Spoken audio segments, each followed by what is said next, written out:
Okay. All right. Well, I first want to welcome everybody to UnitedMasters, the Producers Business Blueprint webinar. My name is Ogden Payne, and we have a special guest in Cory Litwin. And so before we get started, I'll go ahead and let Cory introduce yourself. We appreciate you for joining us. What's up, y'all? I'm Cory Litwin. Thank you for having me, UnitedMasters. Shout out UnitedMasters. Shout out Steve Stout. Shout out Ogden, one of the first people who interviewed Murda Beatz and myself back in, I think, 2017 for Forbes magazine. We have that article framed, both of us. That was one of our first, so appreciate that. And yeah, happy to be here. Yeah, no, thank you, man. Thank you. So, but before we get started, just to kind of set the background a little bit, we think that there are really like three key components for a producer to kind of consider when they're building, his or her business, right? I think we all kind of understand how to be more so on the creative side, but I think what's not really talked about is the business side. And I think you can really lend some really good advice and feedback there. So, I think, first is understanding, a business structure for a producer. I think the second thing is figuring out how to make sure that your finances are organized. And the third, I think, is to understand how to expand your brand. So, we're going to use your experience to really kind of go through these and open all of these things up for just producers in the world to be able to shore up their business models and kind of set themselves up to have lasting careers. So whenever you're ready, man, we can get into it. Always ready, brother.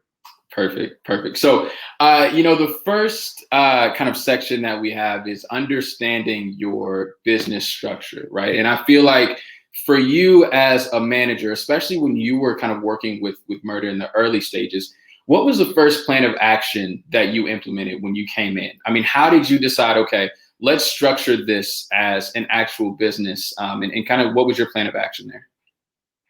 So first thing I did, I met Murda back in August 2014. In September 2014, he's from a town called Fort Erie, which is like Niagara Falls on the Canadian side, about an hour and a half from Toronto. He started coming to stay with me at my condo in Toronto.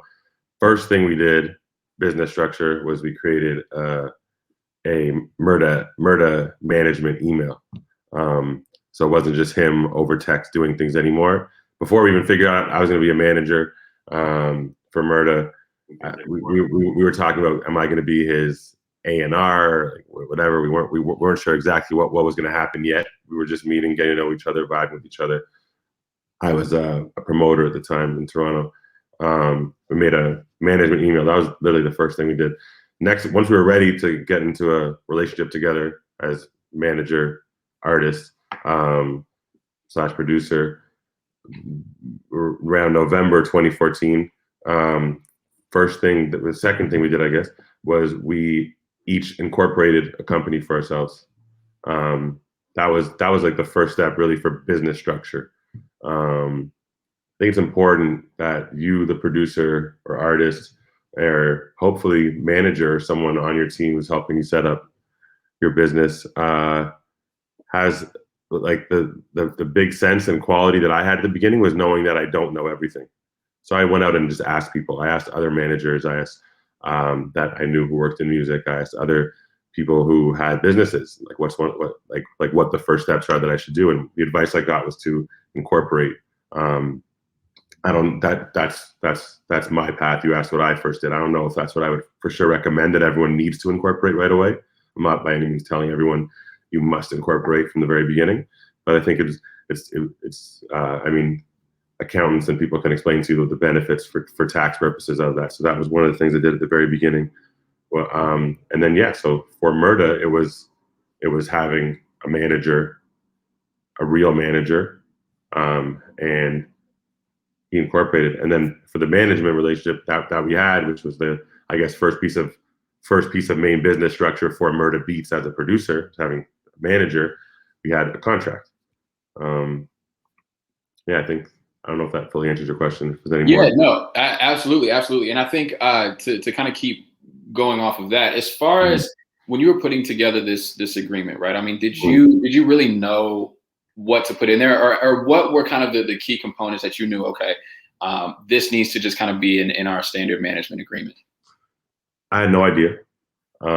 So Murda was already doing some work in producing. Before Murda met me, he'd already networked with like up and coming street rappers, Migos. Back then, this was 2013, I think he met them, or early 2014.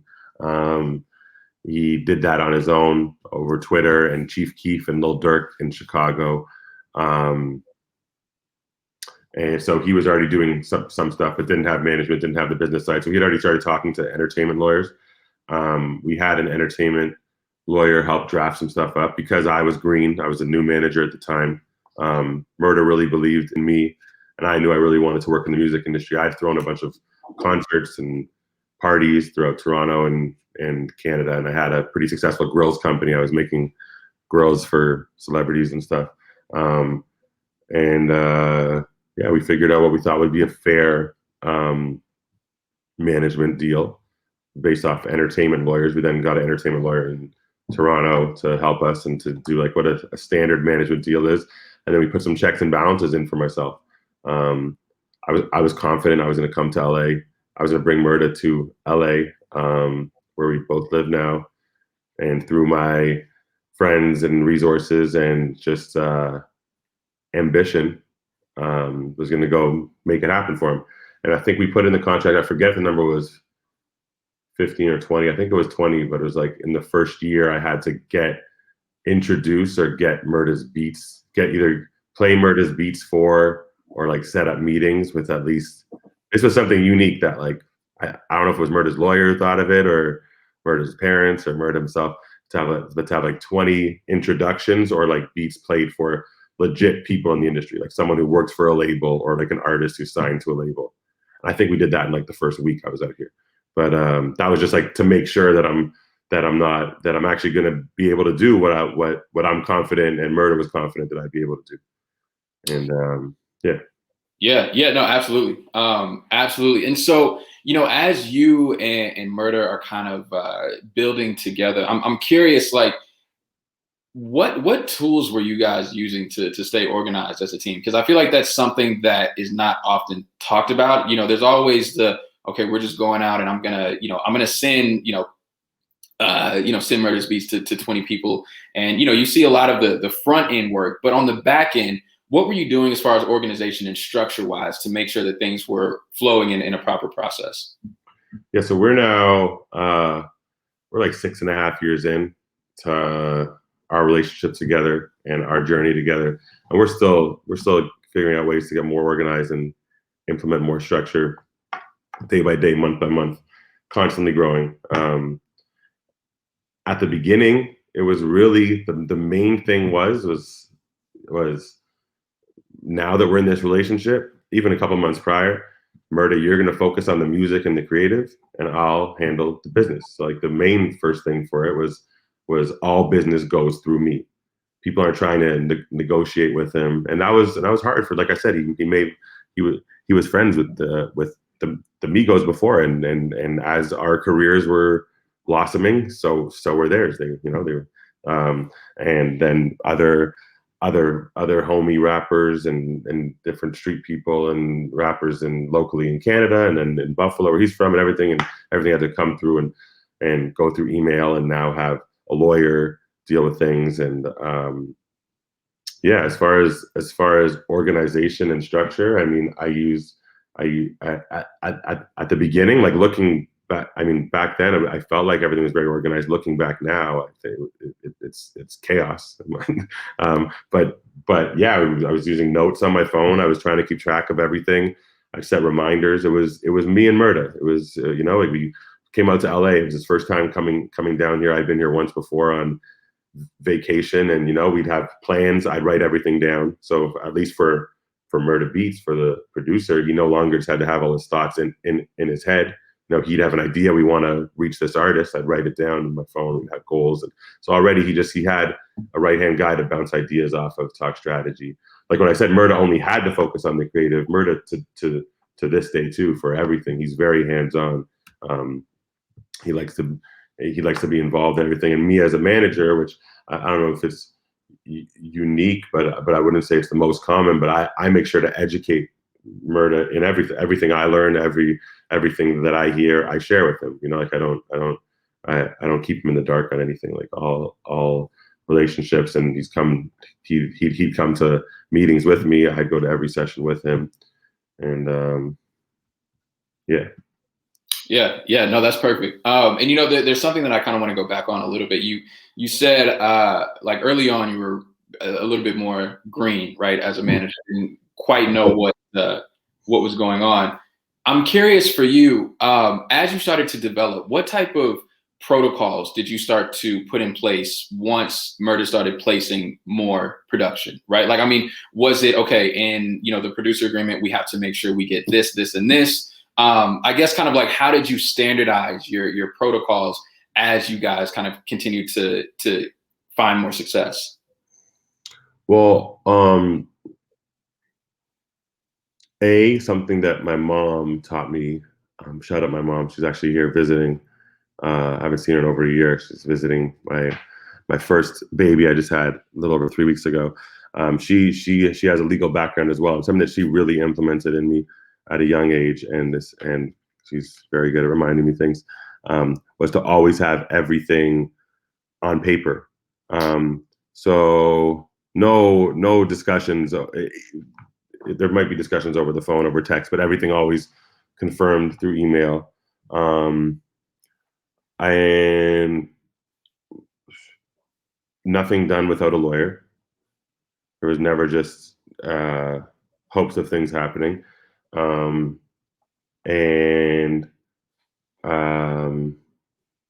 Yeah, pretty much. The main thing is that I wouldn't do anything that I was green in, and there's still many things today that I'm very new at, and I absolutely acknowledge that I don't know everything about anything. I would ask people what I would like when Murda would have one of his first placements coming in. I'd call Boy Wonder, who I knew. I'd call other managers. I'd call Sunny Digital and ask them, hey, what do you think I should be asking for here? Like, what's an appropriate thing for this? And I would ask others for advice. And I to this day have many mentors, and at a very early in my career, I made sure to acquire many mentors and ask questions. And people love sharing information, as I'm doing right now too. That being said, we come up in hip hop, where I'm sure everyone who knows that things are not always organized, and things are not always established before as you would hope. So there was no strict protocols, like a Murda beat cannot come out unless this, that, and that is done, because sometimes you got to go with the flow and just know that, hey, we're not going to be able to have everything established beforehand, written, confirmed on email, but we know we're gonna. But like Murda would trust me, and like I believe in myself that I'm gonna get it done. And if it's not going to be sorted before, like, you see, anyone who follows the producer community or is in the producer community knows this is something that I mentioned Sunny Digital. He's a big advocate, and people are still trying to make this thing right, where producers are always paid before songs come out, because it doesn't usually happen, you know. And there was no like strict guidelines, like no song can come out unless we're paid before, because if that was the case, 80% of our songs would never come out.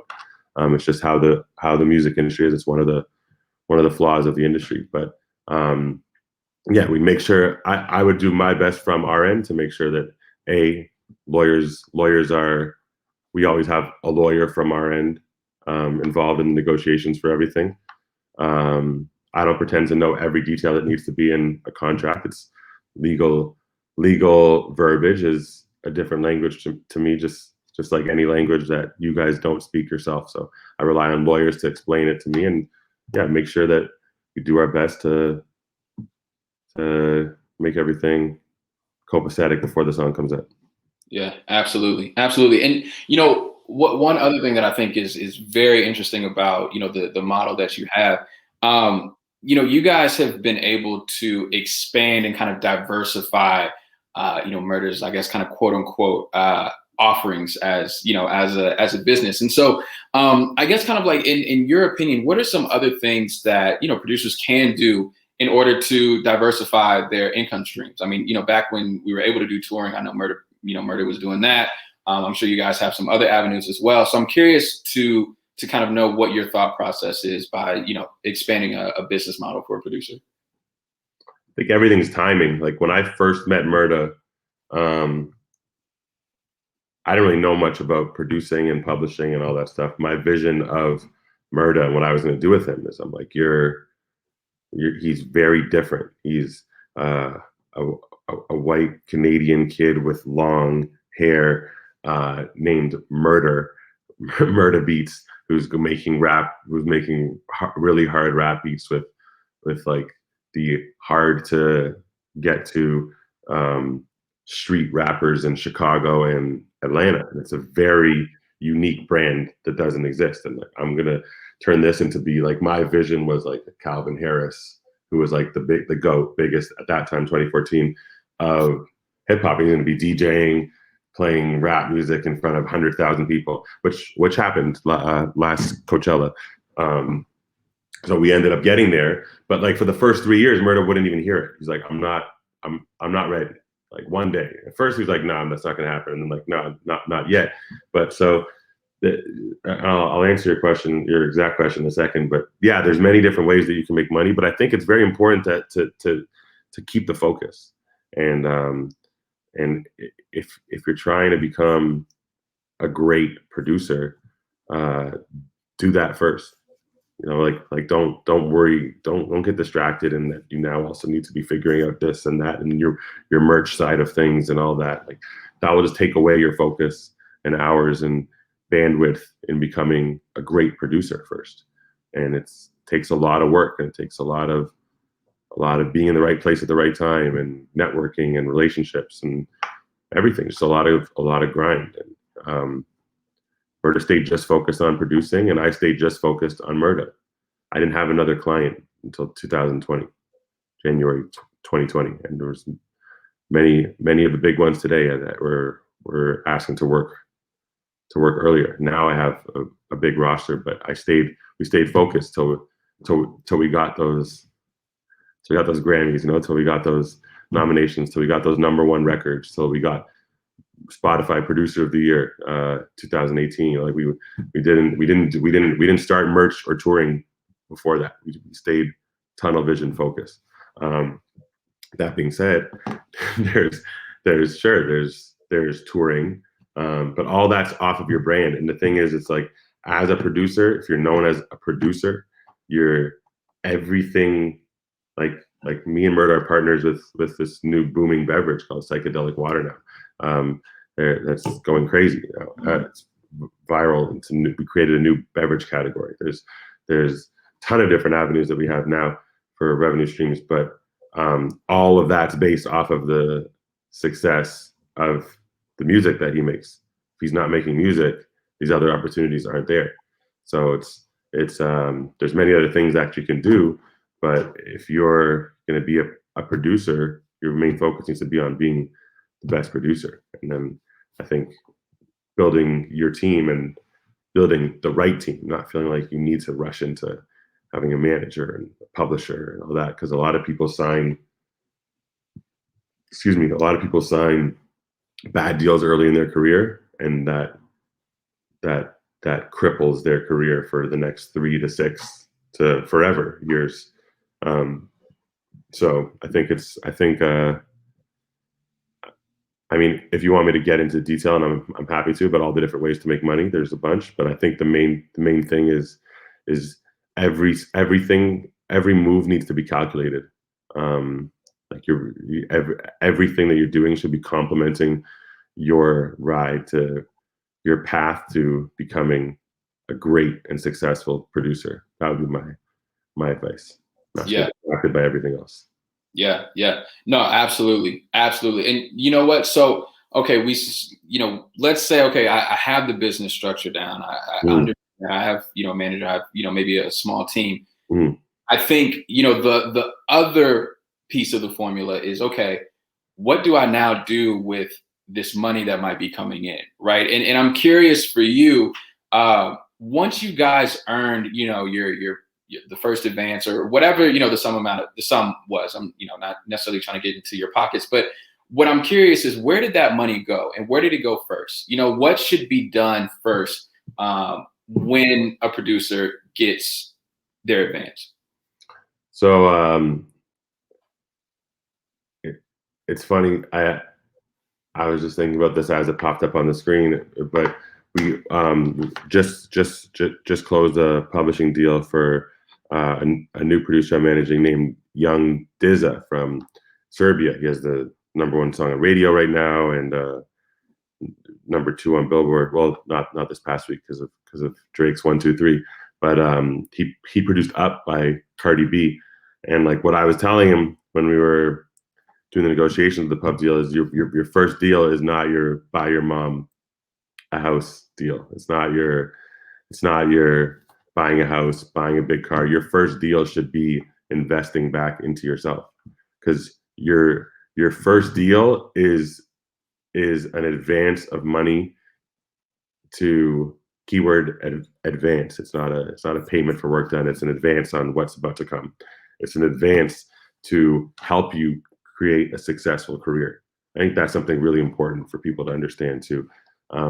Your first advance, your first big deal is the money to assist you in now creating that successful career. If you have your path to greatness, having this deal is now going to fund you on that path. So you don't need to worry about doing other jobs to make money. Maybe you don't need to stress about paying rent or Airbnbs or Ubers or flights around to Atlanta, Miami, New York, wherever you need to go. It's the money to help you get those #1 hits. I mean, if you're holding out for your deal until you've already made millions, great. But I don't think that's what you're asking about. Your first bit of money, which is what you're talking about, should be the money to fund your career, fund your business. Right. I believe that's so important. If your first money comes in and now you go and buy a bunch of jewelry and a watch and a car and house or whatever, however big your deal is, now what? You still need to pay for like where's the other money coming in?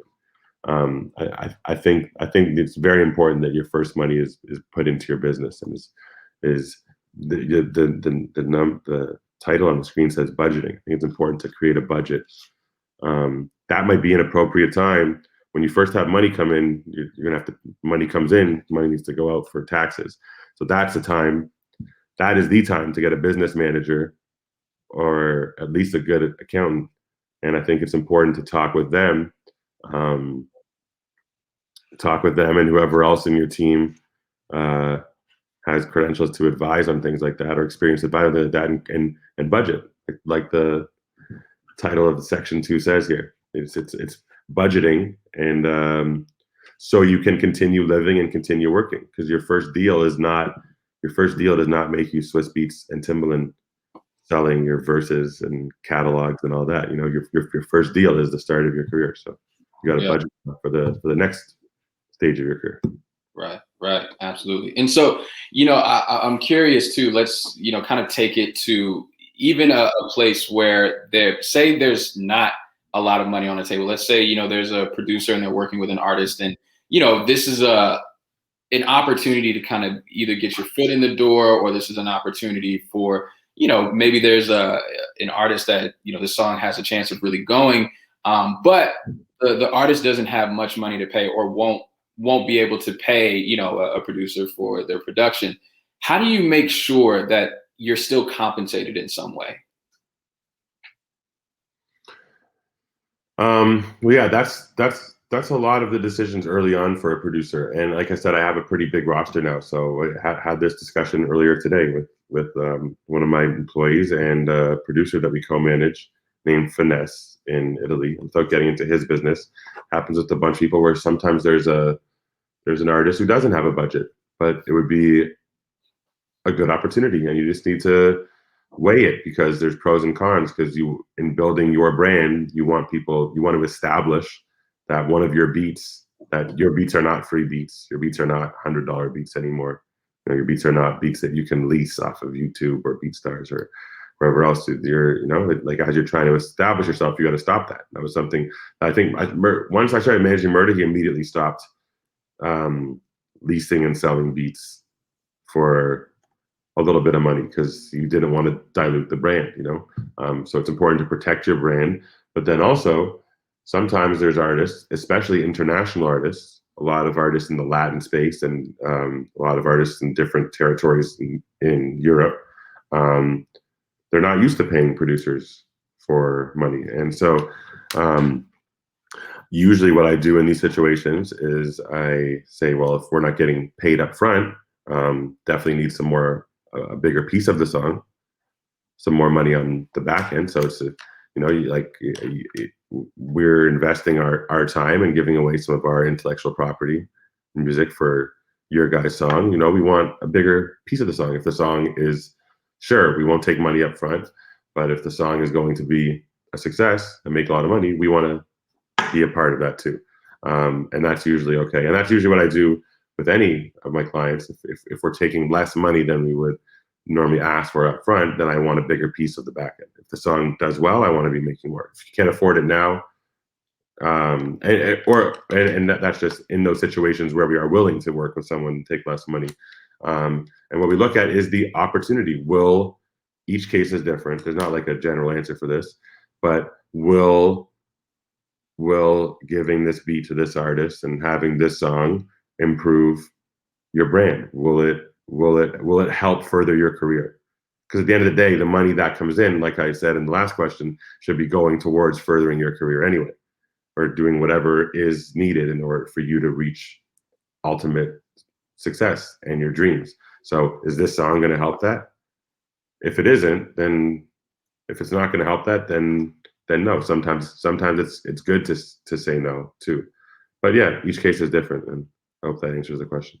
Yeah, well, you know what I'm really interested in too, because you said something that's actually I feel like is really key. How do you say no to opportunities, and how do you say no and also keep the relationship? I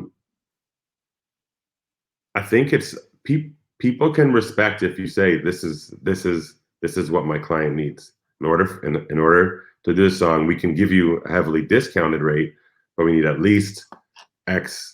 Like we need at least, I'll just use a small even number. We need at least $1,000. We need at least 5 royalty points because we're taking a reduced advance, and we need X amount publishing, and that's what it is. And that the way to say no is just, unfortunately, that's what our terms are. And if you can't do it, we completely understand, and we'll get one next time. And sometimes sometimes the producer just doesn't want to work with the artist, and it's my job to think of creative excuses. Sometimes he doesn't want to do a session with that person, but you've got to keep your relationship good with that management team, with that label, because they represent other people, and that's part of my creative job, is to think of creative excuses and create. And that each situation is different, and each one comes with some that's the game. That's the job for us managers. You got to think of a way to not throw our client under the bus and keep them looking good, while still telling them no, we won't do a session with you, or no, you can't have that beat. I always figure it out. Yeah, no, I completely get it. And kind of, I guess the last question within this section is, like, for you guys, we were talking about that it's important to obviously create a budget and organize your finances. Are there any tools that you use or that you used to use in the early stages for organizing your finances? I mean, is it just spreadsheets? Is it literally just writing things down on sheets of paper? Is it apps? I mean, kind of what were your tools? We got a business manager very early. Once the first real money came in, first couple of years when we're getting $1,000 here, a couple $1,000 there, that's going to pay off credit card bills. That's going to okay, because our next trip to Chicago is coming in 2 weeks, so we just got $2K. Okay, we'll put that toward the flights and the Airbnbs and yada yada. The money was just to get by. Once there was real money coming in, there was business managers early on. We had We have business managers we've done business managers where they take hourly. We've done business managers where they take percentages. And I mean, if you're able to find a business manager early who's down to take a small percent because they believe in you and believe when the big money comes in, they'll make real money. That's awesome. That's what you hope for. And then when you're making enough money, it's better to do it hourly. But yeah, I mean, I'm learning and I'm becoming much more organized with financing and budgeting. And at the beginning, I did wear all those hats too. But yeah, I think it's good to have a financial person help with that. Murda also had, and myself are both very fortunate to have active, loving mothers who are down to advise and help us with things like that. Yeah. No, that's awesome. That's awesome. And so okay, we have the business structure. We have how to kind of organize the finances, and so now understanding how to kind of expand the brand, expand the presence, that our producer has. I'm curious. What was the plan in developing Murda into a brand, right? Because there are a lot of producers who could just stay behind the scenes and make their money and be cool. But you guys were very, very active in making sure that he was at the forefront. I'm just kind of curious what your strategy was there. I don't know if it was like a plan, or I think like my plan was always just we're gonna do what I'm trying not to swear. We're gonna do whatever the heck it takes to just make him the biggest. And like my background was going to parties and was throwing parties and events and just being around and coming up in Toronto and like the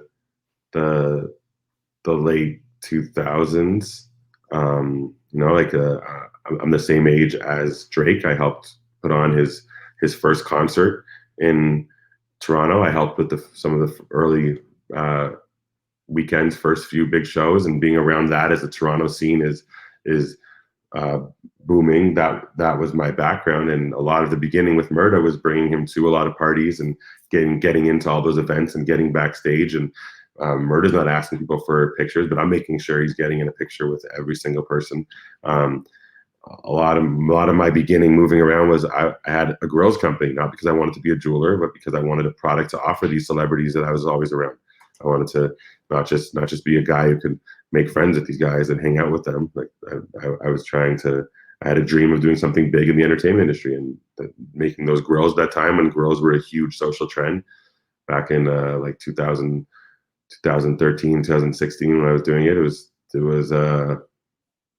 making grills for people, and I would go. I'd figure we first came to LA. Tyga had a really popping store, Last Kings. I'd go become friends with Tyga's friends who work at the store and make grills for them, so I can then get to Tyga. So then while I'm making a grill for Tyga, we can play Murda Beatz, and I do the same with that with many rappers. My first 3 months in LA, I think I made like 150 grills, all for different rappers and artists and people in the entertainment industry, all to make relationships to help Murda's career. And I just kept on going, kept trying to meet people, and I understood that it was relationships. Like I knew Murda was incredibly talented. I knew whenever I'd have the opportunity to get into a room with someone and he press play and they're going to meet him and see him and they're going to hear the beats, they're going to love it. And that was just my strategy, do whatever it takes. Sometimes, and it was different every day. We'd have a different goal. We want to work with that artist. Okay, who are all that person? Murda had a similar strategy before meeting me. He got to the Migos by connecting with the Migos engineer and friends on Twitter and getting beats to them, and promised that if they can have these beats for free if they play a beat for Quavo and stuff like that. And so we were both just doing like guerrilla networking, and by any means necessary. And I'd go to a party because I knew there was this guy who's friends with that writer who writes for that artist, and I become friends with them, and while being genuine too, right? It's like strategically networking, but also being genuine, that people wanna hang out with you, and and then making sure that when we had an opportunity, that I delivered on anything I said I was going to do. I think I have part of the reason I have a good reputation in this industry now is I went around telling everyone 5-6 years ago that I'm gonna make this guy's gonna be one of the biggest producers in music, and we did it, you know. And then when I tell them his beats are amazing, when I have a chance to actually get in the room and press play, his beats were amazing, you know. If he'd have to cook up on spot, cook up, and he'd impress everybody. So obviously making sure that your product's at a point where it's top notch, and then just, I mean, I think it's really important to have someone like myself. And if it isn't a manager at first, like I said, don't need to rush into signing a manager, but even a really good friend who's just a good hype man for you, who's gonna be with you at parties and helping introduce you and going to take pictures of you and stuff like that. So you're not having to do it yourself and maybe rub people the wrong way. But that was the strategy, was just, we're going to do whatever it takes. Both of us had the same mindset. We're going to LA. We don't know how we're going to make it, but we're going to make it by any means necessary. And every day it was thinking different approaches. You know, we want most of the early big albums and Drake's and Travis Scott's, yada yada, like months of strategizing. Not like Nipsey Hussle, which was, looking around the plaques in my office, trying to remember early things. Nipsey Hussle was like one of the first artists we got in the studio with ever. Like January 3rd, 2015. And that song, Grinding on My Life, ended up being on his Grammy album in 2018. But that was like, we wanted to get with Nipsey, and we knew he was like tweeting late at night, and we'd be sitting there on our phones, and when Nipsey would tweet, we'd start blowing him up. So because we knew the second after he tweets, if we tweet at him, he's on his phone, he's going to see the notification. And then he told us, yo, pull up at the studio tomorrow. And we pulled up, and that's how it happened. You know, like, we'd have a different strategy and different approach for each person. They really wanted to get at the game because he was like the legend in LA back in 2014, 15 when we were first here. You know, and we strategized different people who were around him and collaborators with him to find a way to get to him. And it wasn't like a big master strategy. It was just do whatever it takes, and then always me thinking, like, my experience in building brands and making noise was getting a lot of exposure for him and getting him in pictures, and Murda's tag, and making sure that his tag's on every song. And yeah. And you know, my last question before we transition to the audience Q&A, you know, for you, what is one piece of advice you would give yourself the day before you started managing Murda? It's a tough question. I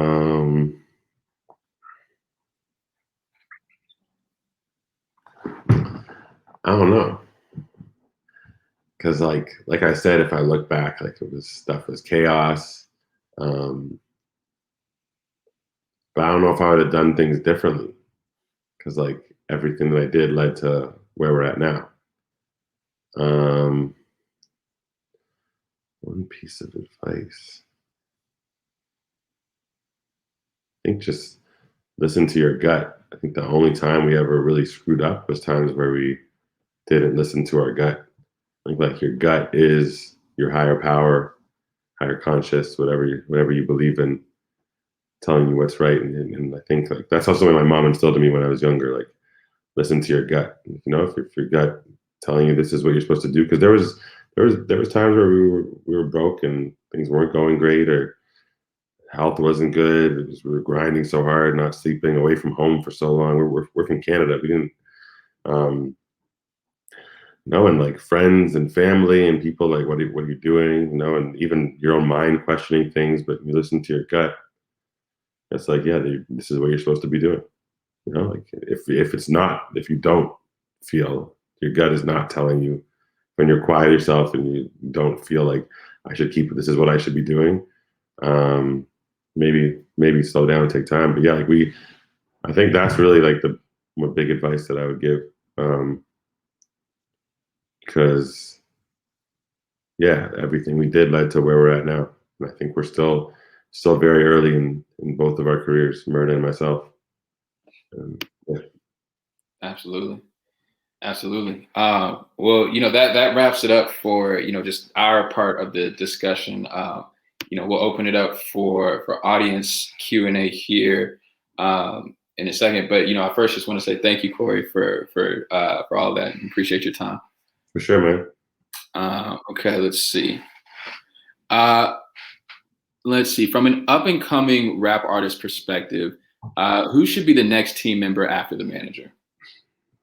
Find a producer that you really vibe with, that you think you make great music with, um, and who has a unique sound and who brings out the best in you, and just lock in with that producer. That's real advice I give to an up and coming rapper. Rather than just jump on this beat, jump on that beat, jump on that beat. Find someone that you can really lock in with and like develop a sound with. Because the market's so saturated now. There's so many rappers. You wanna have something that's like you that's unique to you and that's like consistent to you. And I think creating a sound is important. That's honestly, if you have a good manager to help you with the business, help you stay focused and whatever, and find a good producer, just go lock in. And once you have your product, once you have your song, your hit song, go time. Then you can think about adding this person, adding that person, an agent, and then, all that. Have a lawyer, but even still, like have a lawyer once there's business to be done. If you're in the creation process now, find a producer you really vibe with and lock in. That's my answer. Let's see. What's the best move for a producer right now who's trying to get into the industry from their bedroom? Is it sending loops to bigger producers, branding yourself on YouTube and Instagram? What's your thoughts? Yeah, I mean the game's changing so much. Like three of my biggest new producers. Sorry, four of my biggest new producers that I've signed during this pandemic over the last year. Pandemic is, shout out Day 6 from Czech Republic. I already mentioned Young Dizza from Serbia, Zipitano from Arab Emirates. Day 6 and Zipitano did one of the biggest songs in hip hop last year by Rod Wave, Rags to Riches, and then Payday, all European and Arab Emirates. And yeah, like a lot of, I think now, especially during this climate and quarantine and how everyth's so global, you're saying sending loops to bigger producers. Yeah, I think collaborating is great. I mean, like you see, like Murda has a big production team, but anyone who follows him in here will see he'll still post, and just like all the other big producers, they'll post looking for loops, send loops. Many of Murda's stuff just happens because he randomly opens an email. Many of the producers that I start managing now is because I randomly opened a DM. I think it's just you got to keep taking your shots. Saying how do you get it from your bedroom? Yeah, send loops.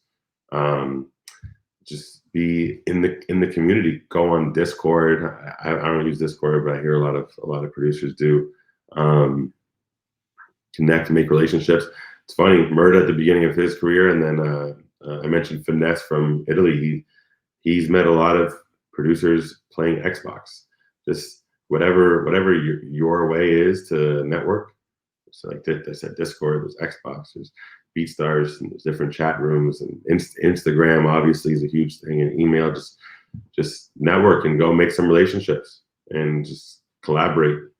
Music's a collaborative sport, and keep on going. I just congratulated my friend Ernie, who I don't want to out his age, but I think he's definitely 50 plus.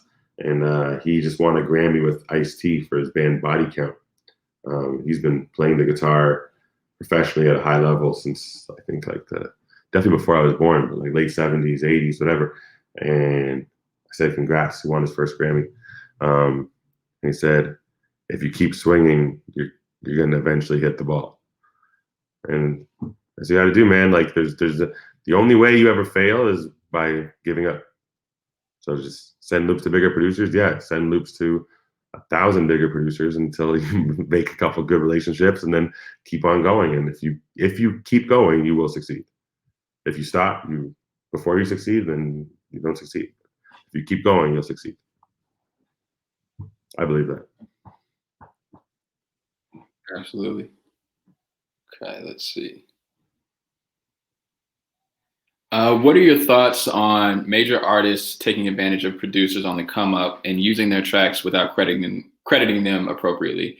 How do you navigate that without burning the relationship with the artist camp? Yeah, each situation is different. My thoughts are that that's very frustrating, very annoying, and unfortunately very common. Um, Without burning with the camp, crediting appropriately, it's good to have. So the label submits the credits, not the artist camp. So yeah, rather than you texting the artist or manager texting the artist manager, blowing them up, have your manager, whoever's helping you with your business. If you don't have someone, you should have someone, because it is hard, and that's one of the risks of not having a manager or not having a lawyer or someone to help you with this, is then you hurt relationships.